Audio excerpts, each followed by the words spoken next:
So let's talk about anxiety and depression. Yeah, let's get into it.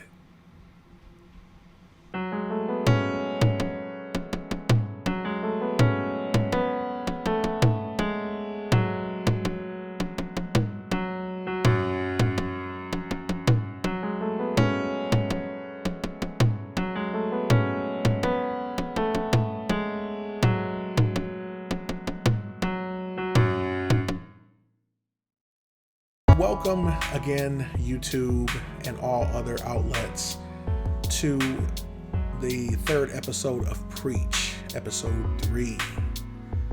My name is David Jonathan, and before I get into the topic of today, if you could please do me the honor of just liking, subscribing, and sharing this, especially if this content that I'm speaking on is a help to anybody. As I always state, or try to always state at the top of every video, my job here is not really for the purpose of just monetization. I really think that there's things that we could talk about in conversations that we can have in a safe space that can help people that really need it. So with that being said, liking and subscribing are free. Thank you for that if you have done so.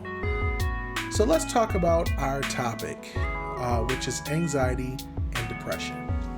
I am shocked at myself that I'm even willing to openly speak about some of these things, because it's going to go into a piece of my past that, I normally like to be left alone, and usually don't like to publicly speak or talk about. But once again, as I said before, I feel like these topics and these things and these stories that you can learn from me could really help you.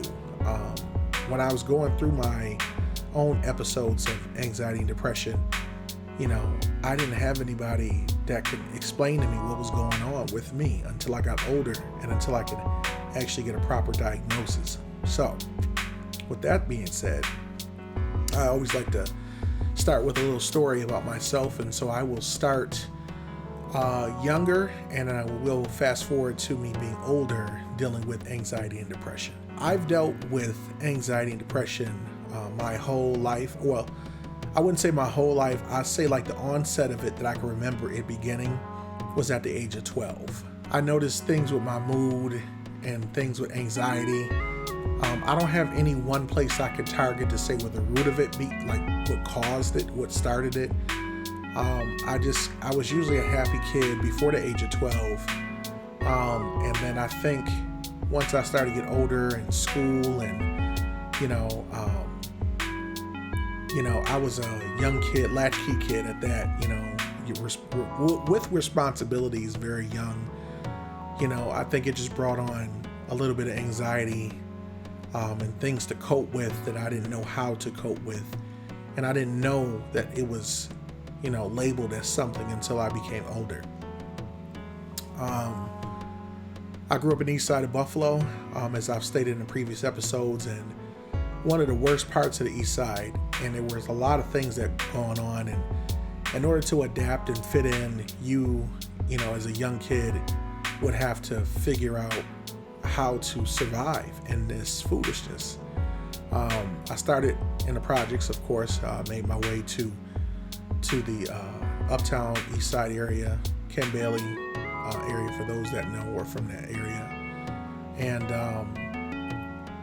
I was a kid where my parents raised me to be, especially my mom, very intellectually sound. Know your words, know the meaning of words, be a smart, intelligent black man, and as much as she put that into me, it is so much facing you as a young man growing up black in America, first of all, but then growing up in America black in a poor section of town where your intelligence is saw as your intelligence intimidates people. They think that you're being, oh, you trying to be funny? Give me your shoes. That kind of thing. But you kind of learn to deal with it and cope so you can exist, right? You got to keep going. You can't stop.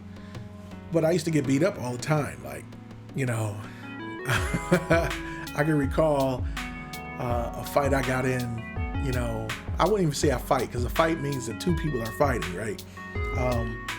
A beat down that I received because that question that was asked to me, I responded, in a way that was real intelligent. Now, although I can't verbatim remember, it was, let's just say, for example, it was like, whoa, the reason that you're feeling that way is because you're disconnected from your alternate universe and blah, something stupid like that. And they go, oh yeah, bow. And then the next thing you know, I'm getting jumped and getting my pockets taken. I just didn't fit in. I never fit in. I was always a round circle in a square hole, or however that moniker goes. But then you fast forward to by the time I got to age 12, it was, like I said, you either fitting in or you getting taken advantage of. It's like dog eat dog.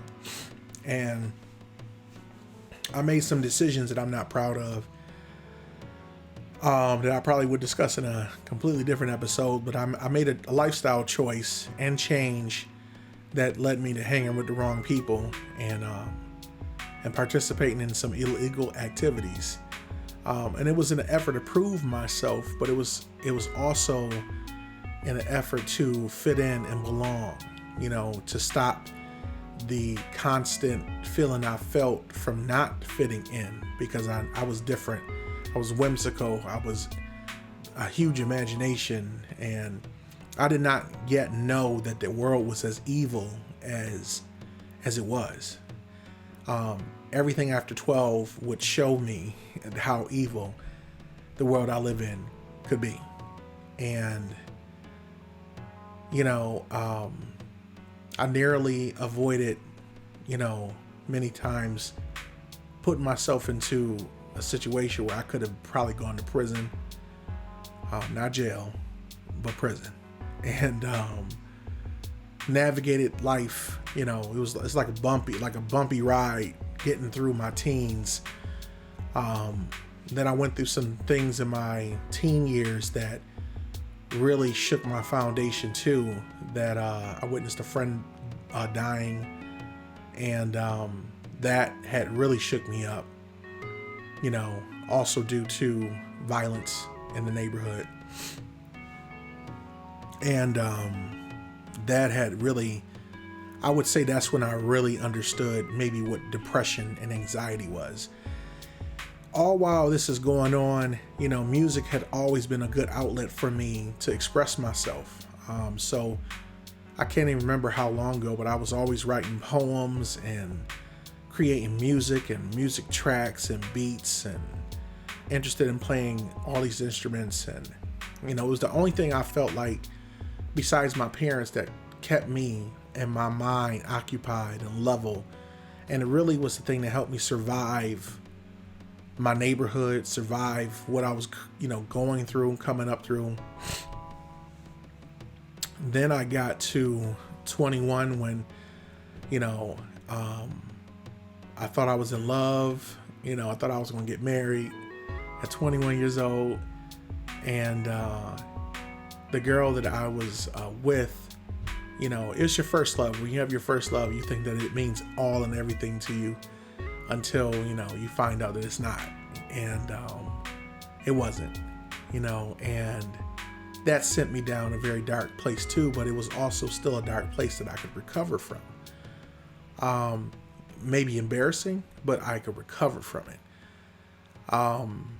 The real test came when I was over in Bahrain, touring, and I was set to be touring for the next 3 months. And halfway through the tour, I received a call basically saying that I have a child on the way back home. And I was at the time living in Orlando, Florida. And I moved back home to sell most of my things so I could move back to hometown, Buffalo, to be a father. And I was really nervous about being a father, but I was willing to welcome the challenge and took it head on. Was there to cut the umbilical cord, sign my name, the whole nine. Went through the whole experience. Took care of this child for about 2.5, going on 3 years before finding out that child was not mine. And not only was the child not mine, but there were also family members that participated in the mother's side who were basically making me out to be like a deadbeat, which was completely not the truth. And as time went on, the truth would show itself. But it literally felt like somebody pushed me down a perpetual staircase that just never ends. And once I got to the bottom of that staircase, then you're just free falling. I kind of liken it to the movie Get Out. Jordan Peele's Get Out, and when he's, she says sink into the couch, and he's like trying to get his, you're just falling. And that's how I felt. And that was tough, and this is the first time I think I've actually publicly, social medially addressed the issue, or even addressed that I have issues with anxiety and depression. But when that happened, it definitely took me into the very deepest, darkest hole that I've ever been in my life. And I was so depressed that I had a 12 gauge shotgun that I owned as a home defense weapon in my home. And I got in my car at the time and went to the west side of town, near where my grandfather, who used to tell me, who is the one basically that ushered me into music, where he used to stay. And I guess I felt like it was a symbolic place, that if I was going to pick a place to die, that's where I would go. And I got ready to pull that trigger, and as soon as I got ready to, literally took a deep breath to take a breath and shoot myself right under the chin, then I literally got a phone call from a friend. I think I butt dialed them is what happened. And I hadn't heard from this person in a long time too. So when I heard their voice, it literally shook my world enough for me to not do it, because I had every intention to. Had a suicide note, the whole nine. I had lost my will to live. I really did. And it took me like 3 to 4 years.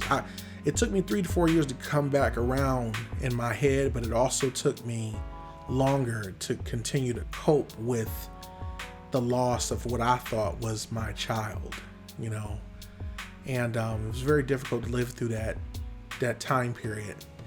And at that time period also, when people don't know what's going on in your life, it's easy for them to make assumptions, and if they're really your friends, they're gonna, either talk to you or try to help you find help, or, there's so many things you could do. There's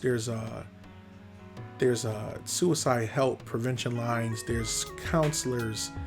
I always thought, just a side note, I always thought that mental health was very interesting in the state of New York, especially because, they make the prices for you to see somebody so high, so it's almost impossible for you to find the help you need, especially if you're coming from a neighborhood where, there's not many opportunities to have those kind of discussions and have that kind of help. And I promise you, if it had not been for my mama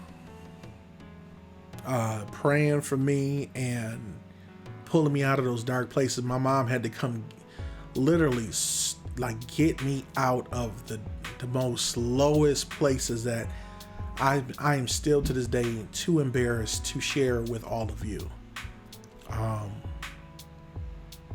But my mom dug me out. She came and got me out, and she helped keep me out. She always would say, you know what, maybe you should see a counselor.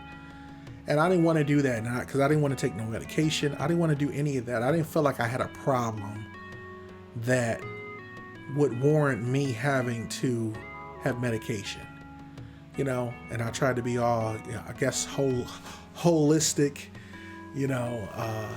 And honestly, I'll tell you what, like, weed made me feel a lot better than I feel like a doctor could have, you know.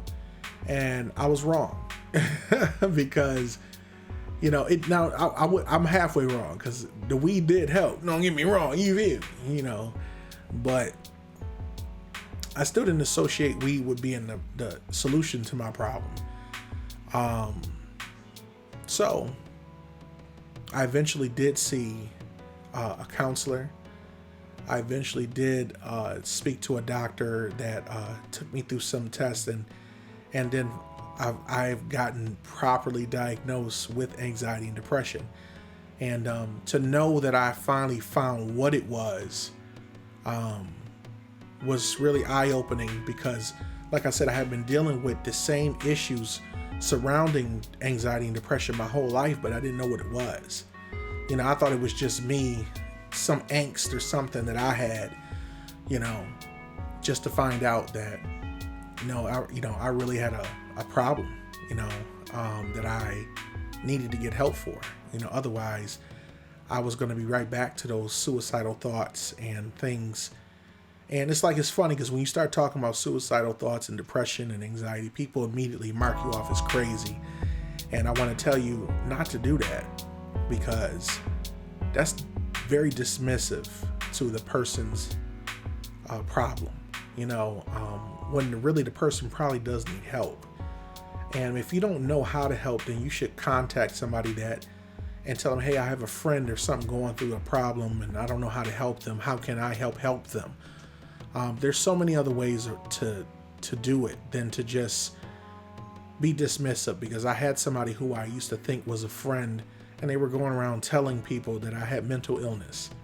And maybe for all given terms and purposes, maybe I did have a mental illness, but for you to go around and spread it like a rumor in my community, you know, was very hurtful, and it hurt my feelings, you know. And I guess I could be perceived as sensitive, but I guess I'm more or less sensitive to people's BS, because when I mean people so much good, you know, a lot of those people look to not treat you or do you right and not treat you as good. And those people are not your friends. They're not your friends. So when you recognize that those people are not your friends, it's going to be a lot easier for you to come away. You think that by losing them as friends is going to somehow be detrimental to you, but it's the best thing you can do for your mental health. The evil of men and the evil of people is a real thing. It really is. Some people, you would think they know better, or you think just because of who you are that they would know better. They wouldn't do that to me. They wouldn't betray me. They wouldn't. But you know what? You can't put too much past people nowadays. I feel like all creatives have dealt with some kind of anxiety and depression. There was that DJ that worked for Ellen DeGeneres that recently just took his life. And that was another one that was shocking, you know, because, you know, who knew? Like, you know, he seemed like he had a happy life, had kids, a wife, money. And you start to realize that putting your trust and belief in just those tangible things, and, you know, thinking that money and having this wonderful life with wonderful cars and things, you know, just things, is the way to your happiness. And be honest with you, you can still feel more miserable, more isolated from, you know, having that, because now it puts you in a different bracket. And, you know, if you're the kind of person that can't handle that, then guess what? Money doesn't mean jack squat to you. So as a creative, you know, you find a way to, you know, find a way through it, right? Like, you know, you're writing, you're doing songs. And to be honest with you, that was the best therapy I could have had, on top of, you know, getting my problem, you know, looked into, and having an open mind about medication. Now I take a med that helps keep me more focused and balanced. And, I think that people still even have, if they find out you're on a med, once again, now they're crazy. They're a little crazy. And that's not the thing. It's just like, if you're actually going through something, you can't tell nobody that they're crazy, especially when they're trying to do what they're trying to do to get help so that they can exist in this strange place we call Earth. Hashtag Earth is ghetto. So, as a creative, once again, whatever you do that's creative, whether you're a poet, a musician, a singer, songwriter, crafter, sometimes people go on in their life and not even realize that some kind of mental health thing has affected them, and then it just festers. And then when something dramatic comes up, it makes you take a turn that really takes a turn, and for the worse. And I would never want you to end up that way.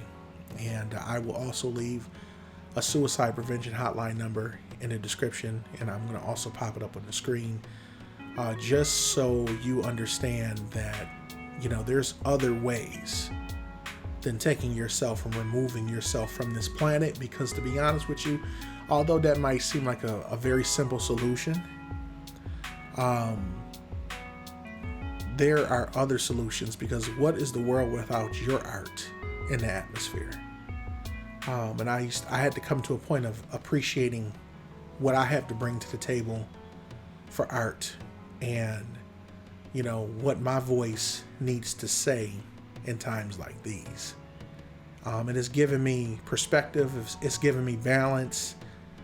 I will say that I'm probably the most authentic self that I've ever been in my entire life. The me that I had to realize it was never a problem with me. I had to come to grips that it's really some evil folk out here. It's really some unscrupulous, non-cool people that will really do whatever it takes to make you feel like you need to leave and you're the problem. And the problem is really them. They're the ones that need the healing more than you do. So I truly hope that me exposing myself a little bit continues to help you. Like I said, I don't look for monetization in these things. I really don't, because monetization is good, but I'm not looking to make money doing this. Now, if money happens to come my way, I'm not going to say no, because I got bills, you feel. But I just think that I didn't have nobody, I had no place to reach out to. And as much as I knew how to make content and stuff before, I just wasn't in a good place to make the best content. If you are a person going through this is one thing I could give as a point of advice. If you are going through some mental health things, even if you don't quite know what it is, stay off of social media. Do you hear what I am saying to you? Stay off of social media, because social media will lie to you. That could be another episode all within itself. I didn't even plan this episode. I didn't know I would be talking about this today. I thought that I was gonna go a different direction, but then something said to me, let's talk about depression and anxiety. But if you're going through those things, stay off social media, because it is a liar. It will lie to you, and it will make you feel like things are going on that sometimes are probably not even going on at all. Or it also makes you look into other people's lives and make them think that it's much more better than yours. And guess what? You find out that people are really hiding behind a cloak. It's all smoke and mirrors, and the life that they're pretending to live is not the life that they really are. They do it for likes out here in these streets. So be careful and be kind to yourself. And also realize that kind people should be your kind of people. That's really the motto I've come to accept, that kind people are my kind of people. And if you're not surrounding yourself with kind people who are naturally kind, they have no agenda but to be in your life to be a light to you and to encourage and help you be around those people. Those are the people that you need to be around. I hope once again that I've said something that can help you today. If you have any questions, I am an open book. You have any comments? If you want to share experiences that you've had, please leave the comments in the comment section. I will reply to them. I think the topic of mental health is something that we keep avoiding in this country, and sometimes a lot of the reasons are reasons why people are doing and committing even crimes, for feeling slighted and being bullied and so on and so forth. It goes deep. So, not to sound like Lester Holt, but take care of yourself and each other. And from my heart to yours, Amani na Mwanga, which is Swahili for peace and light, peace and love to all of you. You have a wonderful day and keep smiling. Peace.